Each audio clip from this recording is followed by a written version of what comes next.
좌우에 계신 분과 인사하겠습니다. 예수가 그리스도이십니다.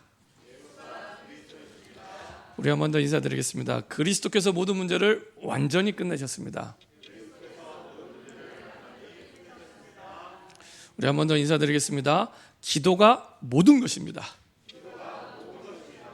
네, 우리가 구원받은 하나님의 자녀가 맞다면 기도가 남는 시간에 하는 게 아니라 모든 것입니다. 모든 것입니다. 그래서 기도 속에서 내가 주 예수 그리스도의 이름을 부르는 그 기도 속에서 하는 모든 일들은 하나님이 우리에게 주시는 응답 속에 성령 인도 받게 하시고 승리하게 하십니다. 그래서 구원받은 하나님의 자녀, 복음으로 모든 문제 끝났구나 고백하는 그 사람에게 기도는 다다, 이렇게 생각하시면 됩니다. 그 속에서 모든 응답을 누리게 됩니다. 지난주부터 노예에서 전도 캠프를 시작하게 됐습니다. 그래서 한 달 동안 그 노예 새롭게 개척하는 교회 중심으로 전도 캠프가 진행되고 있습니다. 그래서 3주는 예비 캠프를 하고 마지막 주에는 본 캠프를 3일 동안 진행을 합니다. 그래서 지난주 월요일에 노예 캠프가 진행되는 보니까 용인시 처인구청 주변이더라고요. 거기에 이제 새롭게 설립하는 교회가 있는데 이제 가정에서 늘 예배드리다가 이제 얼마 전에 조그만한 이제 예배당을 이제 들어가게 됐습니다. 거기서 캠프를 하게 되는데 이제 잠깐 기도하고 주변 지역으로 이제 현장 전도를 간 거죠. 그래서 이제 4군데 들어갔습니다. 4군데 딱 교회 주변에 있는 가게 4군데 이렇게 들어갔는데 보니까 3군데는 교회 다니는 분들이에요. 그 가운데 한 분은 어렸을 때 성경을 삼독하셨대요. 그래서 예수 믿냐 했더니 본인 어렸을 때 성경 삼독했다면서, 그리고 이제 요새는 바빠서 잘 못 나간다면서. 근데 중요한 건 이제 교회에 대한 좀 부정적인 생각을 갖고 있어요. 교회, 성도, 목회자 좀 부정적인 생각을 갖고 있어요. 제가 볼 때니까 바빠서 안 나가는 게 아니라 사실은 좀 여러 가지 부정적인 생각을 많이 갖고 계시더라고요. 그러면서 본인은 이제 가족 가운데, 친척 가운데 목사, 장로님이 한 8분 계시다면서 한참을 얘기하시더라고요. 근데 보니까 예수님을 안 믿어요.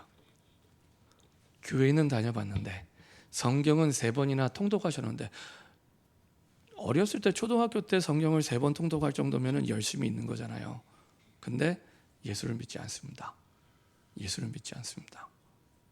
그렇죠? 성경 통독 3번을 해서 예수 믿을 것 같으면 유대인은 망하면 안 돼요. 유대인은 성경을 달달달 암송하는 민족입니다. 구약 성경을 가지고도 망한 민족이, 2000년이나 방황한 민족이 사실은 이스라엘 민족입니다. 그렇죠? 이분은 성경 삼독한 걸 예수 믿는 걸로 착각해요. 그리고 나머지 그 교회를 다닌다는 그 2분도 교회 예배 드리는 걸 예수 믿는 걸로 착각을 해요. 그리고 교회당 가는 걸 예수님 믿는 걸로 착각합니다. 아닙니다. 그분은 성경 삼독했는지 모르지만 예수님 안 믿어요. 예수님이 누군지 몰라요. 믿음의 내용이 없어요. 그러면 그 믿음은 죄송한 표현인데 뻥입니다. 아무것도 안 믿는 겁니다. 실체가 없는 걸 믿는 거예요. 안 믿는 거잖아요. 지난 주간에 제가 이제 목양실 와 보니까 편지가 한 통 와 있더라고요. 한 2-3달에 한 번씩 꼭 보내는 것 같아요. 신천지가 꼭 보내요. 얼마나 부지런한지 몰라요. 열심히 특심입니다. 꾸준히 보냅니다. 지난번에 편지 왔을 때는 자필로 2장을 빼곡하게 써서, 참 이거 너무 가짜 복음을 갖고 있는데 진짜처럼 그 사람은 그 가짜를 진짜로 믿어요. 그 가짜를 어느 정도로 가짜냐? 그 이만희가 보혜사 성령이라고 믿는다니까요. 그 가짜를 진짜로 믿으면서 2장이나 자필로 편지를 보냈어요. 나보고 꼭 오라고. 그 자체가 비성경적이고 틀린 건지 몰라요. 그렇게 또 보냈는데 이번엔 조금 시간이 없었는지 인쇄물만 보냈더라고요. 전단지 2장을 넣어서, 그래도 밑에는 자기 전화번호, 이름은 안 써요. 자기 전화번호만. 2장인데 2사람 다 전화번호가 틀려요. 그래서 한번 좀 연락을 해줘야겠다 싶어서 이제 연락을 했습니다. 연락을 했더니 어떤 아주머니가 받더라고요. 그래서 저 그렇게 부지런하게 보내는데 예수 믿냐 물어봤어요. 그랬더니 예수 믿는데요. 그럼 자기 교회 다녀봤다면서. 대부분 신천지를 간 사람들 대부분이 교회 다녔던 사람들입니다. 사실은 저와 여러분들 책임입니다. 교회를 다니면서 정확한 복음을 못 들어본 거예요. 근데 교회를 다닌 걸, 예배 참석한 걸 예수 믿는다고 착각을 하는 겁니다. 자, 예수 믿는데요. 그래서 물어봤죠. 예수님이 누구세요? 몰라요. 알려줄까요? 그래서 제가 본인은 안다고 얘기하는데 전혀 답이 아니에요.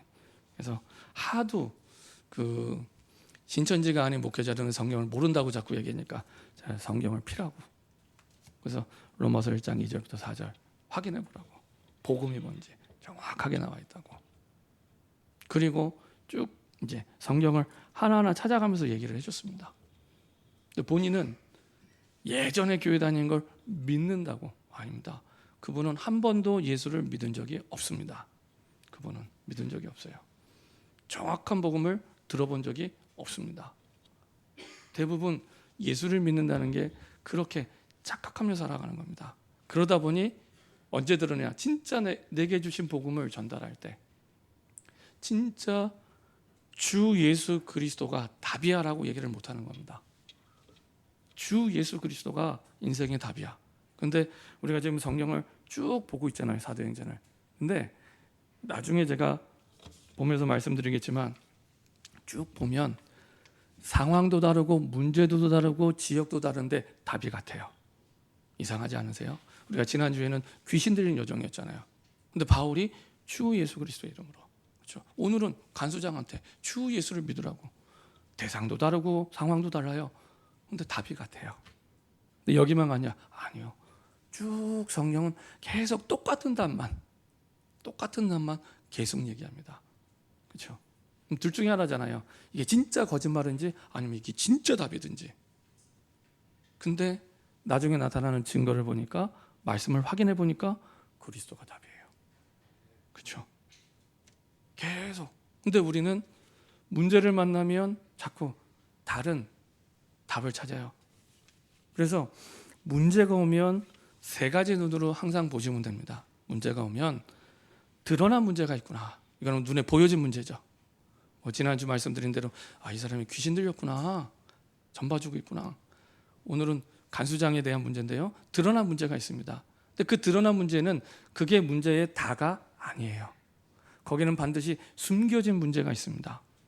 그 사람이 그런 말을 할 때까지는, 그런 행동을 할 때까지는 오랫동안 그런 생각과 마음을 담고 있어요.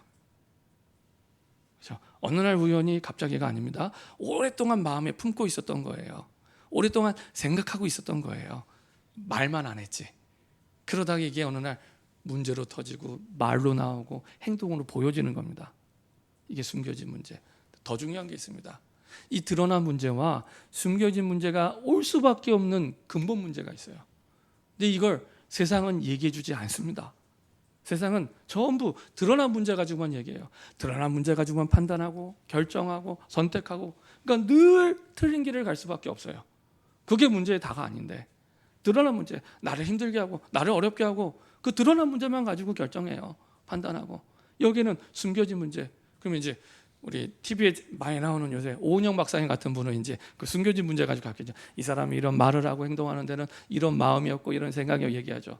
근데 뭘 못하냐? 이 두 가지 문제가 올 수밖에 없는 근본 문제가 있는데 그거는 얘기해 줄 수 없는 거예요. 아무리 훌륭해도 똑똑해도 지식이 있어도 능력이 있어도 돈이 많아도 얘기해 줄 수가 없습니다. 근데 문제는 항상 이렇게 세 가지를 보셔야 됩니다. 그렇지 않으면 사실은 그리스도가 나의 답이 되지 않습니다. 그렇죠? 문제 올 때마다 항상 드러난 문제, 여기는 숨겨진 문제가 있구나. 그리고 그럴 수밖에 없는 근본 문제가 있구나. 그래서 성경은 하나님 떠난 문제, 죄의 문제, 사단의 문제를 영적 문제라고 얘기합니다. 그거는 배고픔의 문제가 아니잖아요. 밥 먹고 사는 문제가 아닙니다. 이건 영혼의 문제가 와버린 거예요. 영적 문제입니다. 영적 문제. 이거는 하나님만이 해결할 수 있는 절대 문제입니다. 그래서 사실은 하나님만 해결할 수 있습니다. 이게 진짜 맞다면 그리스도 말고 답은 없습니다. 그렇죠? 아무리 생각하고 아무리 고민하고 또 생각하고 또 기도해도 그리스도 말고는 답이 없습니다. 아주 양심적으로 아무리 생각해도 그리스도 말고는 답이 없습니다. 그렇죠?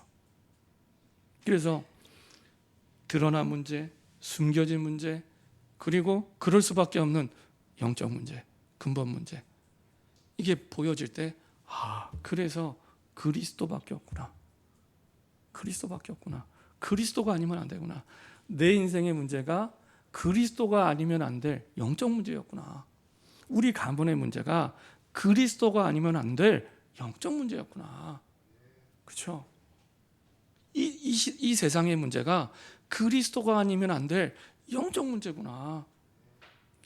이 시대의 문제가 그리스도가 아니면 안 될 영적 문제였구나. 참 어쩜 그렇게 세상에 문제가 끊임없이 일어납니까? 이제 코로나 끝날 때쯤 되니까 전쟁은 계속되고 있고 터키는 지진이 일어나고, 근데 확인해 보니까 지진이 터키가 처음이 아니에요. 그런 지진을 몇 년에 한 번씩 계속 겪고 있어요. 평생에 한 번 겪어도 너무 힘든 일이 될 텐데 그걸 몇 년에 한 번씩 겪고 있으면 그쯤 되면 좀 고민을 해봐야 되는데 이게 왜 우리나라가 이렇게 겪고 있을까? 사실 그 땅이 바울이 복음을 전했던 땅입니다. 그 땅이 완전 우상 지역이 돼서 지금은 그 터키 국기 자체가 모슬렘을 상징하는 초승달 모양으로 되어 있잖아요. 국가 종교가 모슬렘입니다. 끊임없이 왜 이렇게 우리 땅에는 재앙이 오는지 질문하고 답을 찾아야 되는데 너무 안타까워요. 재앙이란 게 저런 거구나. 너무너무 심각한 문제가 많아요.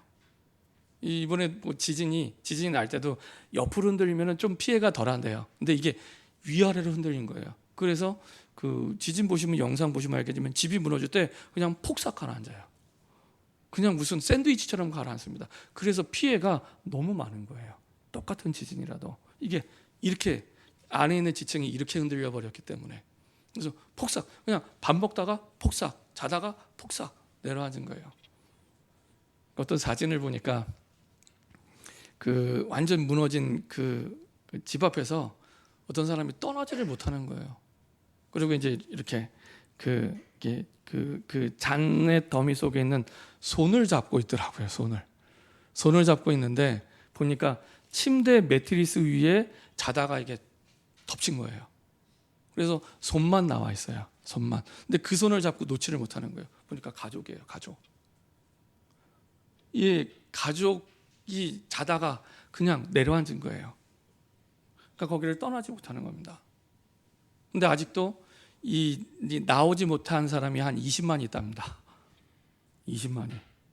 일단 죽어서 확인된 사람이 24,000명이고요. 다친 사람 말고요. 죽은 사람만. 그걸 보고 재앙이라고 얘기합니다. 재앙. 이게 과연 드러난 문제가 달까요?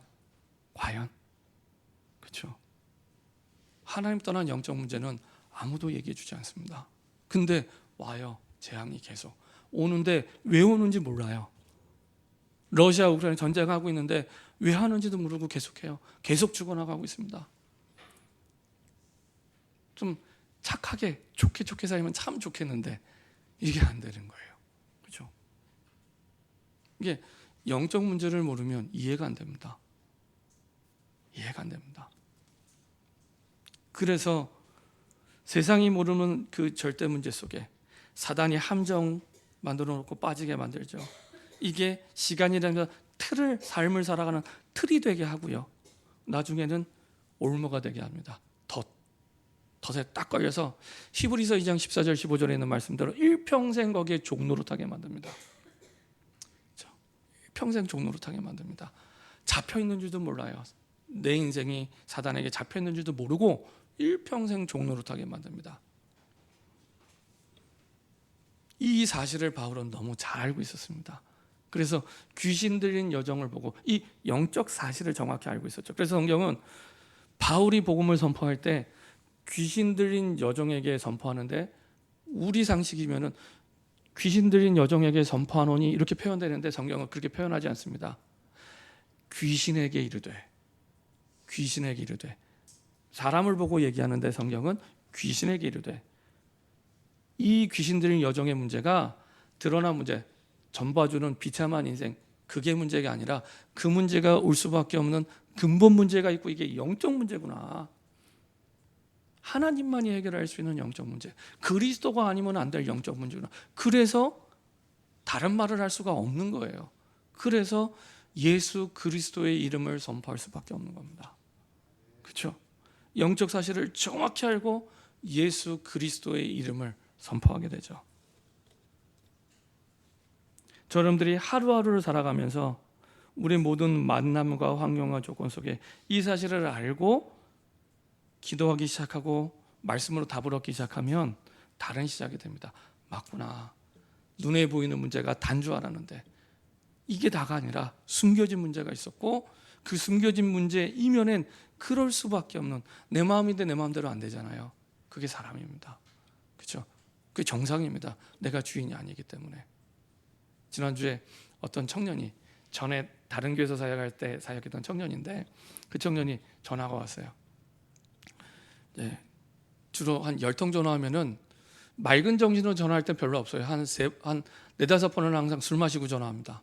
그래서 자기 인생에 요새 너무 재미없다면서, 왜 사는지 모르겠다고, 자살은 아닌데 죽는 게 더 낫지 않을까 이렇게 생각도 한다면서 이렇게 얘기를 하는 거예요.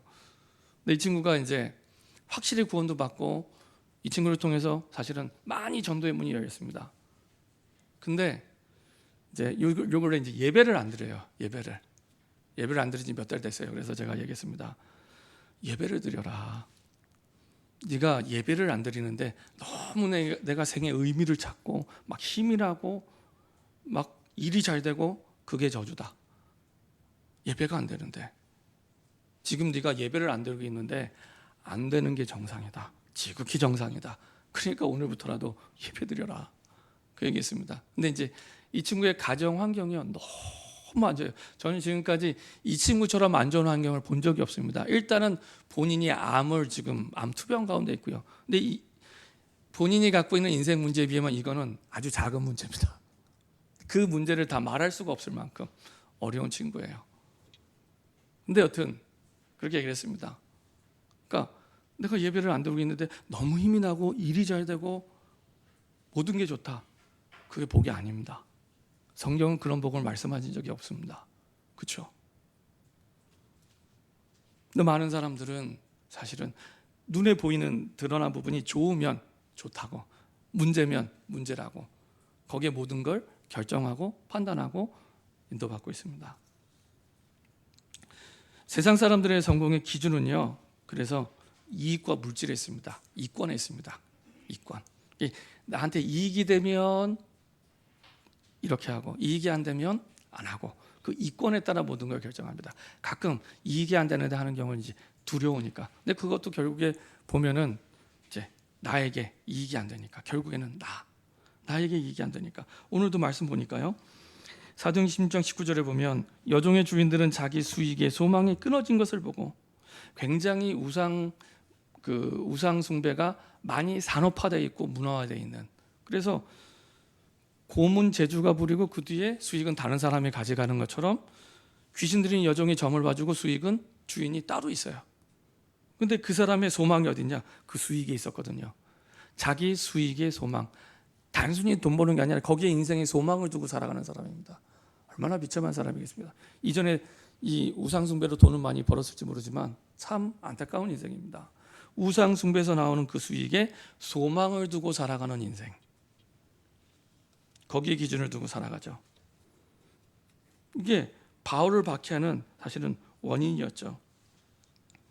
소망이 끊어진 것을 보고 바울과 시라를 붙잡아 장터로 관리들에게 끌어갔다가 상관들 앞에 데리고 와서, 여기서 말하는 상관은 그 당시에 지난주에 말씀드린 대로 이 빌립보가 그 로마의 직할시였습니다. 그래서 로마의 집정관이 직접 가서 다스리는 그런 도시였습니다. 그래서 로마의 집정관한테 간 거죠. 원래는 이 그 마게도냐 지역의 수도는 데살로니가입니다. 정상적이라면 데살로니가의 이제 관할 구역이고 거기에 통제를 받아야 되는데 여기는 특별한 로마의 직할지이기 때문에 로마의 직접 통치를 받는 그런 도시였습니다. 그 집정관 상관들 앞에 데리고 가서 말하되 이 사람들이 유대인인데 우리 성을 심히 요란케 하여 로마 사람인 우리가 받지도 못하고 행하지도 못할 풍속을 전한다 하거늘. 그때 당시에 로마법은요, 로마가 이제 제국이었잖아요. 많은 민족을 다스리고 있었습니다. 근데 각 민족의 종교를 다 허락을 해줬어요. 근데 우리 민족의 종교를 저 민족에 전하면 이게 불법입니다. 꼭 지금 중국처럼 중국은 자기 민족이 자기 민족에게 기독교 전하는 건 합법이에요. 근데 다른 나라 사람이 자기 민족에게 복음을 전하면 불법이 되는 겁니다. 그래서 선교사님들이 쫓겨나고 추방되는 겁니다. 법적으로. 마찬가지로 이때 로마 법이 다른 민족이 이 유대인이잖아요. 유대인. 지금 여기는 이방인 땅이고 여기에 복음을 전하는 게 법적으로 불법이에요. 불법. 그거 가지고 걸고 놓으면 보이지 않는 곳에서는 이권을 가지고 고소를 한 건데 드러난 건 위법하지 않냐. 그 당시에 사실은 풍기물란죄에겐 풍기물란죄 다른 민족에게 종교를 강요하는 것처럼 되는 거기 때문에 풍기물란죄에 해당되는 겁니다. 이렇게 거짓말하고 여론을 조성하고 이렇게 하는 거죠. 사실은 결국에 자기 이익 때문에 이렇게 하는 건데 그랬더니 나중에 바울과 실라가 옥에 갇히게 되고 아무것도 할 수 없는 상황이 됩니다. 옷을 찢어 벗기고 매로 치고 옥에 가둬 간수가 지키게 하고 발에 착고를 든든히 재우고 중범죄인처럼 완전히 근데 순한 어린 양처럼 그대로 가요. 자, 이때 얼마나 두들겨 맞고 고생을 당했냐. 고린도 후서 11장 23절 25절 한번 보도록 하겠습니다. 이때 당시에 당했던 고난이 이제 잘 표현되어 있습니다. 고린도 후서 11장 23절 25절입니다. 23절과 25절입니다.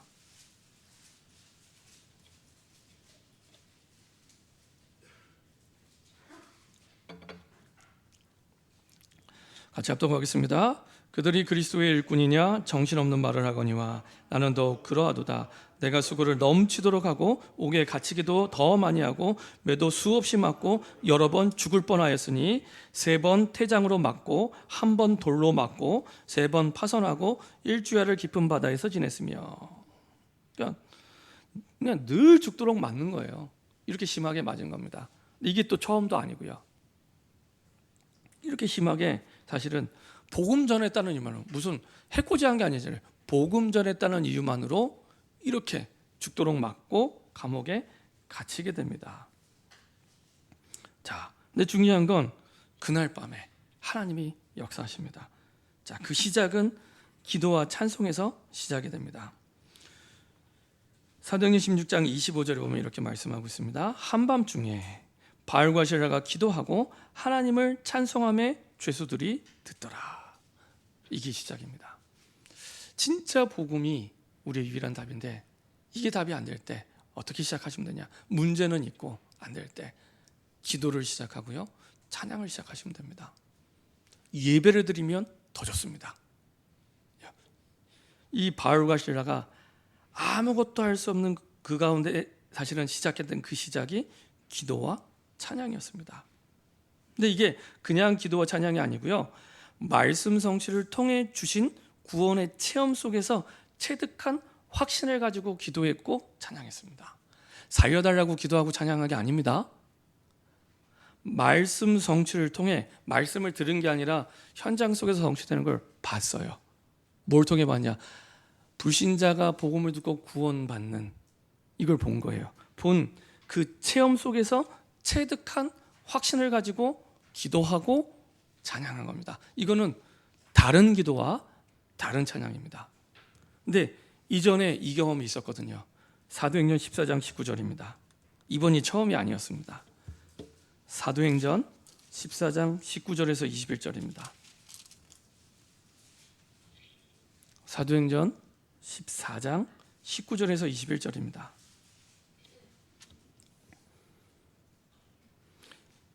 좀 전에 빌립보 지역은 2차 전도여행이었고요. 사도행전 14장은 1차 전도여행입니다. 자, 19절부터 21절까지 같이 한 목소리 합독하겠습니다. 유대인들이 안디옥과 이고니온에 와서 무리를 충동하니 그들이 돌로 바울을 쳐서 죽은 줄로 알고 시외로 끌어내치니라. 제자들이 둘러섰을 때 바울이 일어나 그 성에 들어갔다가 이튿날 바나바와 함께 더베로 들어가서 복음을 그 성에서 전하여 많은 사람을 제자로 삼고 루스드라와 이고니온과 안디옥으로 돌아가서, 자, 지금 이제 루스드라 지역에 들어가서 전도를 하는데, 여기서 역시 마찬가지로 이제 바울을 죽이지 않으면 밥도 안 먹겠다고 쫓아다니는 바울 암살단이 있었습니다. 그 암살단이 이방인 지역까지 쫓아와서 무리를 충동해서 돌로 바울을 쳐서, 어느 정도로 돌을 쳤냐, 이 사람이 돌에 맞아 죽었구나 할 때까지 친 거예요. 돌로 쳐서 기절한 것까지 보고 죽었구나. 그래서 시체를 성 밖으로 버려야겠다 하고 버렸는데, 이 사람이 다시 일어나서 그 성으로 다시 들어온 거예요. 그러니까 그 빌립보 지역의 감옥에 갇혀서 죽도록 맞은 게 처음이 아니라 이미 이때도 돌에 맞아서 기절할 때까지 두들겨 맞은 거예요. 그러면 저 같으면, 그래, 이 지역은 이 정도까지 하면 됐지, 네, 더러워서라도 딴 지역 가야겠다, 그렇게 생각하고 딴 지역 갔을 텐데, 바울은 기절했다가 일어나서 다시 거기로 들어갑니다. 다시 거기 들어가서 복음을 전합니다. 근데 그때 제자들이요 어마어마하게 일어나게 됩니다.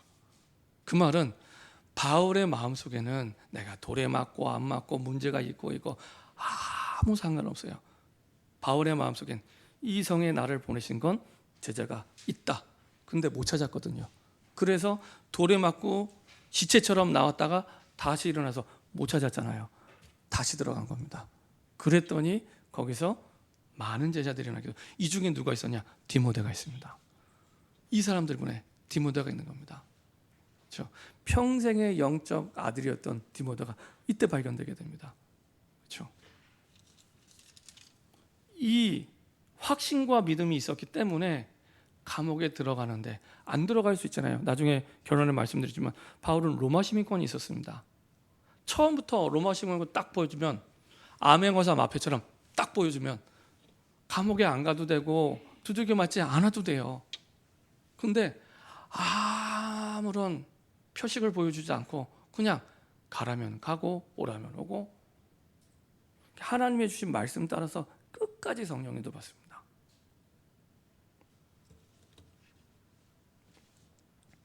그 속에서 하나님은 바울이 가지고 있는 그 믿음과 확신대로 사실은 옥토가 흔들게 하고 그 속에서 하나님의 구원받을 사람을 만나게 하시죠. 자, 큰 지진이 일어나고요. 그때 그 큰 지진을 알았던 간수가 자살을 하려고 합니다. 26절에 이에 갑자기 큰 지진이 나서 옥토가 움직이고 문이 곧다 열리며 모든 사람의 매인 것이 다 벗어진지라. 간수가 자다가 깨어 옥문들이 열린 것을 보고 죄수들이 도망한 줄 생각하고 칼을 빼어 자결하려 하거늘.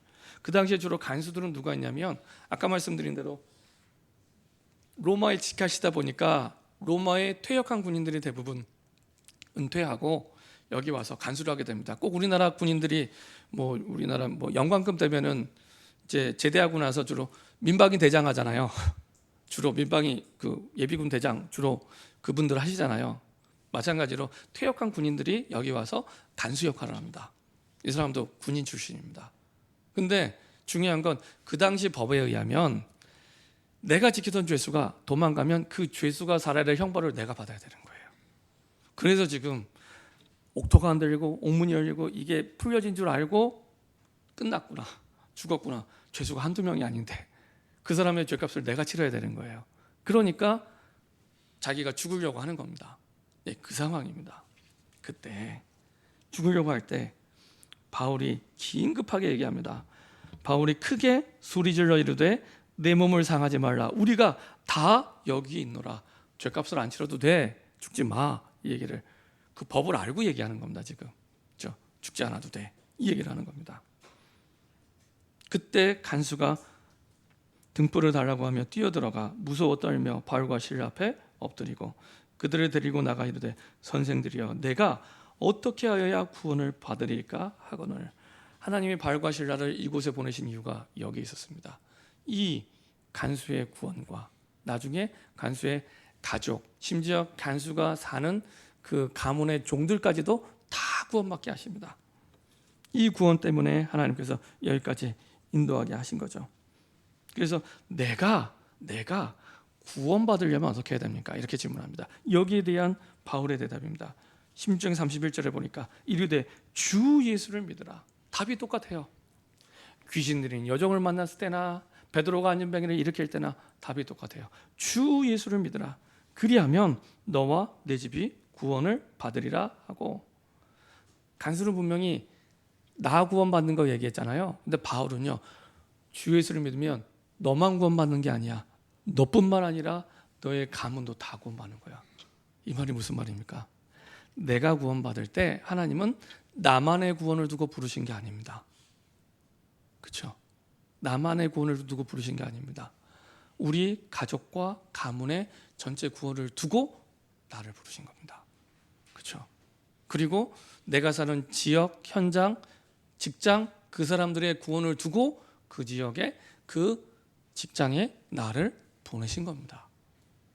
그래서 바울이 그 대답을 한 겁니다. 내가 어떻게 구원을 받아야 합니까? 했을 때 주 예수를 믿으라. 그리하면 너와 내 집이 구원을 얻으리라. 그리고 나서 주의 말씀을 그 사람과 그 집에 있는 모든 사람에게 전하더라. 이게 하나님의 계획이었습니다. 그 밤 그 시각에 간수가 그들을 데려다 그 맞은 자리를 씻어주고 확실하게 변화된 거죠. 자기와 그 온 가족이 다 세례를 받은 후 확실하게 믿은 겁니다. 그들을 데리고 자기 집에 올라가서 음식을 차려두고 그와 온 집안이 하나님을 믿음으로 크게 기뻐하니라. 이전 성경 번역에는 그 집안의 권속들이 예수님을 믿게 되다 표현돼. 권속은 그 집안에는 종들까지 다, 가족들뿐만 아니라 종들까지 다 구원을 받게 됩니다. 그렇죠?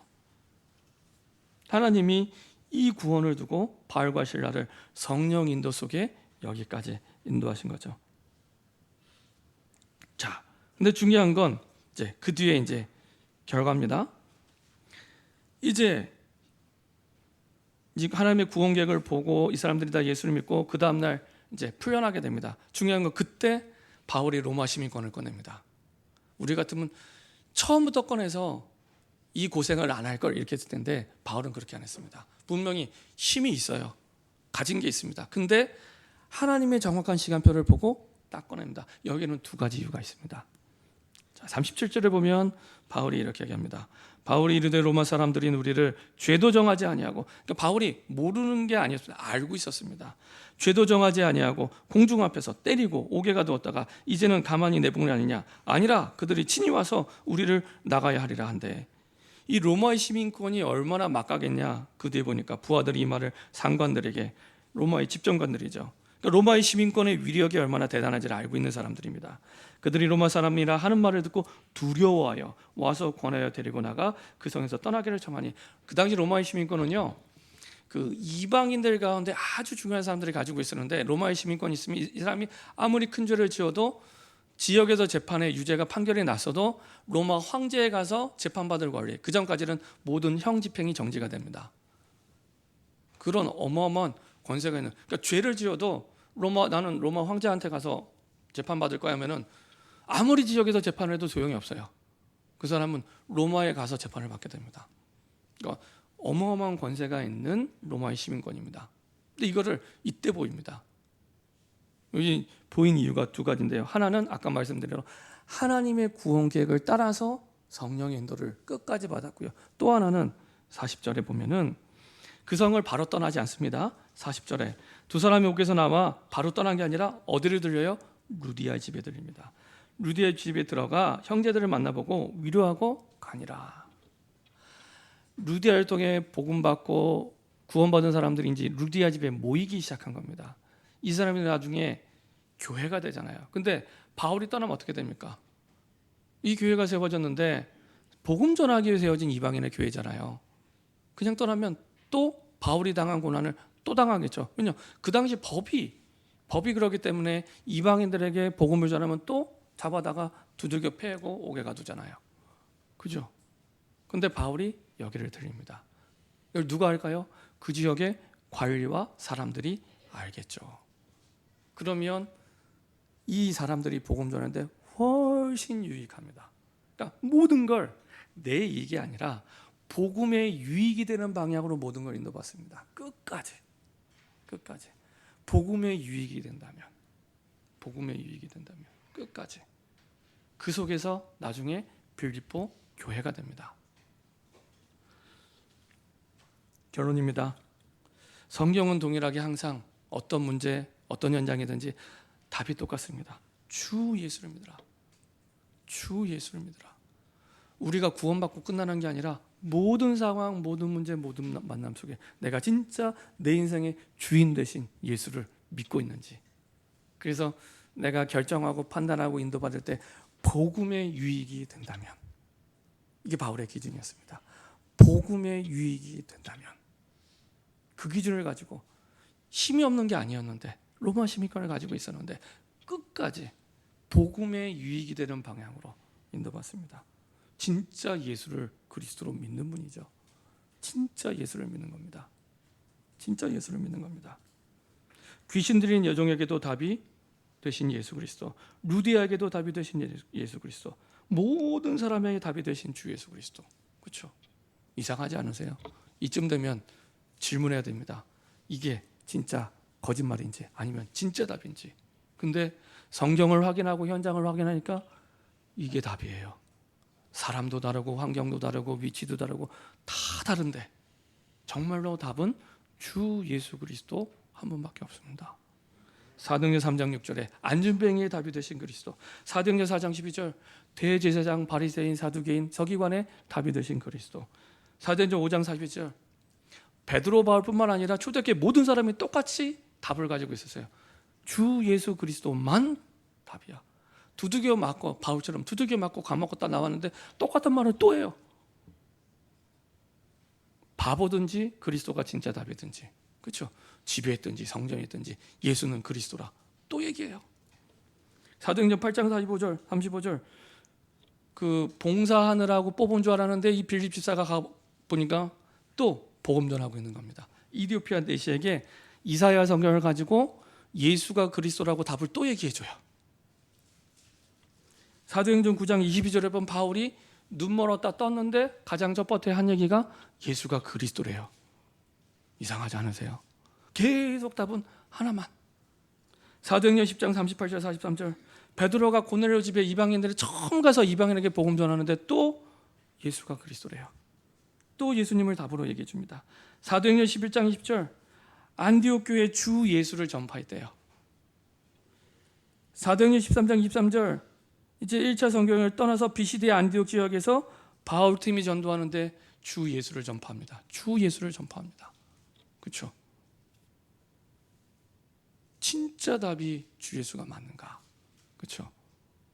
답을 내리는 만큼 이제 누리게 됩니다. 어떤 문제를 만나든지 그렇죠? 누리게 됩니다. 여러분들이 진짜 예수를 믿는 진짜 복음의 답이 돼서 증인의 고백으로 전달할 수 있는 주인공 되기를 바랍니다. 기도하겠습니다. 주님 감사드립니다. 다른 걸 믿는 게 아니라 주 예수를 믿게 하여 주옵소서. 감사드리며 주 예수 그리스도의 이름으로 기도합니다. 아멘.